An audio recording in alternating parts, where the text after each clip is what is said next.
میں تیزی سے اپنے کپڑے بیگ میں رکھ رہی تھی جب میری کزن میرے پاس آئی اور کہنے لگی کہ تم بہنوئی کے ساتھ مت جاؤ۔ میں نے حیرت سے اس کی جانب دیکھا اور پوچھا کہ بھائی کیا ہو گیا ہے، کیوں نہ جاؤں میں؟ اس کے چہرے کا رنگ زرد تھا، وہ مجھے کچھ پریشان دکھائی دے رہی تھی، پر میری بات سن کر وہ زبردستی مسکرائی اور کہنے لگی کہ میرا دل نہیں لگے گا، تم چلی جاؤ گی تو میں اکیلی رہ جاؤں گی۔ اس کی بات سن کر میں نے گھور کر اسے دیکھا اور اس کے سر پر ایک چپت لگائی۔ تمہیں پتا تو ہے آپ ہی کی ڈیلیوری قریب ہے، اس کے سسرال میں کوئی بھی نہیں ہے، مشکل وقت ہے، اگر میں نہ گئی تو کون جائے گا؟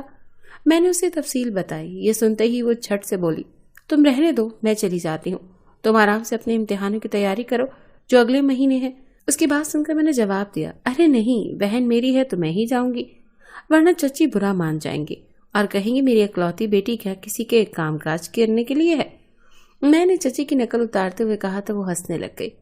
میری کزن بہت اچھی تھی، وہ 3 بھائیوں کی اکلوتی بہن تھی، جبکہ میرا کوئی بھائی نہیں تھا، صرف ایک ہی بڑی بہن تھی۔ چچا کے 4 بچے ہمارے ساتھ گھل مل کر رہتے تھے، جبکہ چچی کو یہ بات پسند نہیں تھی، وہ اپنی بیٹی کو ہم سے اوپر رکھتی تھی، اسی لیے وہ ہم سے زیادہ ملنے بھی نہیں دیتی تھی۔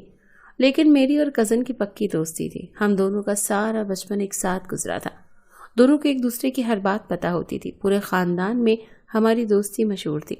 لیکن آج مجھے اس کا یوں اچانک روکنا کچھ عجیب لگ رہا تھا، اس کے چہرے پر وہ پہلے جیسی رونق اور چمک نہیں تھی۔ میرے کہے جانے پر وہ اکثر اداس ہو جاتی تھی، پر آج تو کچھ زیادہ ہی زور ڈال رہی تھی۔ جب میں نے صاف انکار کر دیا اور میں نہیں رک سکتی، جانا ضروری ہے، تو وہ کہنے لگی کہ ایسا کرو پھر تم تائی امی کو بھی اپنے ساتھ لے جاؤ، ویسے بھی کسی بڑی عورت کا ڈیلیوری کے وقت قریب ہونا ضروری ہے، تم تو خود لڑکی ہو، تمہیں کیا پتا۔ اس کی بات تو ٹھیک تھی، پر میری اماں جوڑوں کے درد کی مریض تھی، ان سے تو زیادہ چلا پھرا اور اٹھا بیٹھا نہیں جاتا تھا، اسی وجہ سے مجھے جانا پڑ رہا تھا، ورنہ تو اماں ہی جاتی۔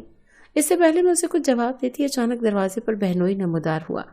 مجھے لگتا ہے تمہاری کزن نہیں چاہتی کہ تم ہمارے گھر آؤ، بہنوئی نے کزن کی جانب دیکھتے ہوئے کہا۔ ان کا اچانک یوں کمرے میں چلے آنا مجھے تھوڑا عجیب لگا، پر میں مسکرا دی اور کہا کہ ہم دونوں ایک دوسرے سے زیادہ دن دور نہیں رہتی، اسی لیے یہ تھوڑا سا اداس ہو رہی ہے۔ جبکہ بہنوئی کو دیکھ کر کزن کے چہرے کا رنگ ایک بار پھر پھیکا پڑ گیا، جسے میں نے نوٹ نہیں کیا۔ مجھے لگا شاید وہ شرمندہ ہو گئی ہے۔ تبھی بہنوئی اندر آ گیا۔ وہ پہلی بار میرے کمرے میں آیا تو اس نے گھوم پھر کر میرا کمرہ دیکھا۔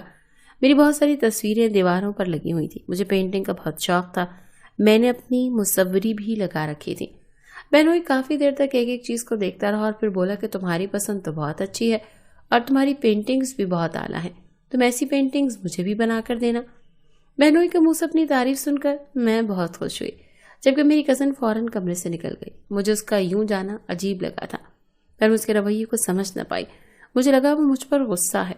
گھنٹے کے بعد میں جب بہنوئی کے ساتھ جانے لگی تو کزن مجھ سے ملنے نہیں آئی، مجبوراً مجھے ہی اس کے کمرے میں جانا پڑا۔ وہ بیڈ پر منہ پھلائے بیٹھی تھی، مجھے دیکھتے ہی وہ کھڑی ہو گئی اور میری جانب بڑھی، میرے دونوں ہاتھ تھام کر بولی، پلیز مت جاؤ، میں تمہیں کچھ بتانا چاہتی ہوں۔ وہ شارق بھائی، اس نے بہنوئی کے بارے میں کچھ بتانا چاہا کہ کمرے میں چچی آ گئی اور مجھے دیکھتے ہی نخوت سے بولی کہ تمہارا بہنوئی بلا رہا ہے، اور یوں بات چیت بیچ میں رہ گئی۔ میں نے کزن کو گلے لگا لیا اور اس سے کہا کہ میں رات کو فون کروں گی، پھر سب بتانا۔ یہ کہتے ہی میں اسے چھوڑ کر کمرے سے نکل آئی۔ میں چچی کی حقارت بھری نظریں نہیں سہ سکتی تھی۔ دراصل چچی نہیں چاہتی تھی کہ میرا رشتہ ان کے بڑے بیٹے سے ہو، جبکہ میرا کزن مجھے بہت پسند کرتا تھا۔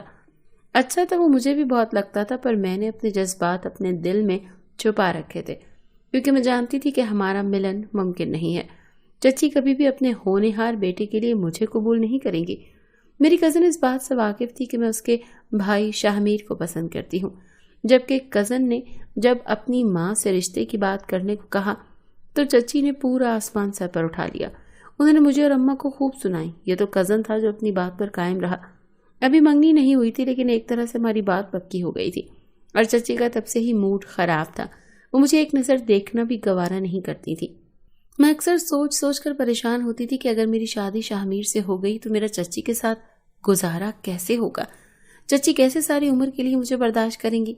یہ ساری باتیں میرے ذہن میں گھومتی رہتی تھی، لیکن آج مجھے صرف اپنی بہن کا سوچنا تھا۔ میں خالہ بننے والی تھی اور یہ خوشی ہی الگ تھی۔ دراصل میری بہن مجھ سے 10 سال بڑی تھی، اس کی رنگت سانولی ہونے کی وجہ سے کسی نے اسے قبول نہیں کیا، اور یوں اس کی شادی 31 سال کی عمر میں ہوئی، وہ بھی تب جب بہنوئی خود رشتہ لے کر آیا۔ ہم سب تو حیران رہ گئے، بہنوئی کا اپنا کاروبار تھا اور وہ اکلوتا تھا، میری بہن بہنوئی کی کمپنی میں کام کرتی تھی، وہیں پر بہنوئی نے بہن کو پسند کر لیا اور رشتہ لے آیا۔ وہ عمر میں بھی میری بہن سے 3-4 سال چھوٹا تھا، پر شاید یہ بہن کے نصیب ہی تھے کہ اسے اتنا اچھا شوہر ملا۔ بے شک اللہ کے گھر میں دیر ہے اندھیر نہیں۔ بہنوئی کی اپنی گاڑی تھی، ہمارے گھر سے بہنوئی کے گھر تک کا سفر 3 گھنٹے کا تھا، پر بہنوئی نے مجھے راستے میں اچھے ہوٹل سے لنچ کروایا۔ اس کے بعد آئس کریم کھلائی، میری پسند اور ناپسند ہر چیز کے بارے میں پوچھا۔ وہ بالکل ویسا ہی بہنوئی تھا جیسا مجھے چاہیے تھا۔ 3 گھنٹے کا سفر ہم نے 6 گھنٹوں میں طے کیا۔ بہنوئی نے مجھے کچھ شاپنگ بھی کروائی۔ جب میں نے کہا کہ بہن گھر میں اکیلی ہے تو کہنے لگا کہ اس کی فکر مت کرو، اس کے پاس 2 ملازمائیں ہیں، اور جب وہ تمہیں دیکھے گی تو بہت خوش ہوگی۔ دراصل بہن کو نہیں پتا تھا کہ آج میں اس کے پاس آ رہی ہوں، اسے سرپرائز ملنے والا تھا۔ شام میں جب ہم گھر پہنچے تو بہن مجھے دیکھ کر حیران رہ گئی۔ میں بھاگ کر بہن سے لپٹ گئی، اس کی آنکھوں میں آنسو آ گئے۔ وہ حاملہ عورت کے روپ میں بہت خوبصورت لگ رہی تھی، وہ بہت خوبصورت ہو گئی تھی۔ میں 6 ماہ بعد مل رہی تھی اور واقعی میری بہن ستاروں کی طرح چمک رہی تھی۔ اوپر سے بہنوئی نے نیا گھر لیا تھا، یہ گھر بھی بہت خوبصورت تھا۔ کبھی کبھی تو مجھے اپنی بہن پر رشک آتا تھا کہ اس نے کیا قسمت پائی تھی۔ میرا سامان بڑے سے کمرے میں رکھوا دیا گیا۔ میں نے اپنی بہن سے ڈھیروں باتیں کی، وہ بس بہنوئی کی تعریفیں ہی کیے جا رہی تھی۔ رات کو کھانا سب نے مل کر کھایا۔ اس کے بعد میں اپنے کمرے میں آ گئی۔ میرا ارادہ کزن کو فون کرنے کا تھا، میں نے اس سے وعدہ جو کیا تھا، اور ویسے بھی وہ مجھ سے ناراض تھی۔ میں اسے اپنا کمرہ دکھانا چاہتی تھی۔ 2 بار فون کرنے کے بعد اس نے فون اٹھایا۔ وہ ابھی بھی مجھ سے ناراض تھی بلکہ غصہ تھی۔ میرے منانے پر بالآخر وہ مان گئی اور کہنے لگی کہ مجھے تمہیں شارق بھائی یعنی تمہارے بہنوئی کے بارے میں ایک ضروری بات بتانی ہے۔ اس کا انداز سنجیدہ تھا۔ میں بھی چوکس ہو گئی، پر اس سے پہلے کہ وہ کچھ بولتی اچانک پیچھے سے بہنوئی کی آواز ابھری۔ میں نے پلٹ کر دیکھا تو بہنوئی کمرے کے دروازے پر کھڑا تھا۔ مجھے دیکھ کر کہنے لگا کہ تمہاری بہن دوا لے کر سو گئی ہے۔ مجھے نیند نہیں آ رہی تو میں نے سوچا چلو تم سے پینٹنگ ہی سیکھ لوں۔ میں انکار کرنا چاہتی تھی پر کر نہ پائی۔ یہ باتیں کزن بھی سن چکی تھی۔ وہ فون کے اندر سے بول رہی تھی کہ اس انسان کے پاس مت جانا، وہ اچھا انسان نہیں ہے، جبکہ میں نے اس کی بات سنے بنا ہی فون کاٹ دیا کیونکہ بہنوئی اندر آ گیا تھا۔ ویسے تو میں تھکی ہوئی تھی، سونا چاہتی تھی، پر بہنوئی کو انکار کرنا اچھا نہیں لگا۔ دوسری جانب میری کزن یقیناً بار بار مجھے فون کر رہی تھی۔ میں نے موبائل بند کر دیا اور بہنوئی کے ساتھ باہر نکل آئی۔